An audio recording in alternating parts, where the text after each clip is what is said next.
ನಮಸ್ಕಾರ ವೀಕ್ಷಕರೇ, Karnataka power TV ನ್ಯೂಸ್ಗೆ ತಮ್ಮೆಲ್ಲರಿಗೂ ಸ್ವಾಗತ. ವಾರ್ತೆಗಳ ವಿವರ. ಧರ್ಮಸ್ಥಳದಲ್ಲಿ ಉದ್ವಿಗ್ನ ಪರಿಸ್ಥಿತಿ, ಮಾಧ್ಯಮ ಪ್ರತಿನಿಧಿಗಳ ಮೇಲೆ ಮಾರಣಾಂತಿಕ ಹಲ್ಲೆ. ಎಲ್ಲಿ ಸತ್ಯ ಬಯಲಾಗುತ್ತದೆ ಎನ್ನುವ ಆತಂಕ ಶುರುವಾಗಿದೆ.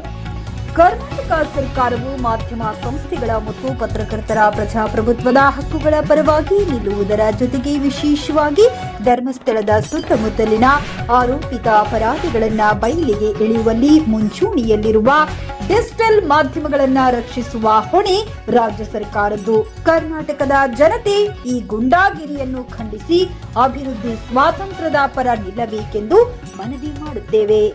ವರದಿಗಾರರು ಮಹಮ್ಮದ್ ರಫಿ, ಬಳ್ಳಾರಿ ಜಿಲ್ಲೆ.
ನೀವಿನ್ನು ನಮ್ಮ ಚಾನೆಲ್ಗೆ ಸಬ್ಸ್ಕ್ರೈಬ್ ಮಾಡಿಲ್ಲವೇ?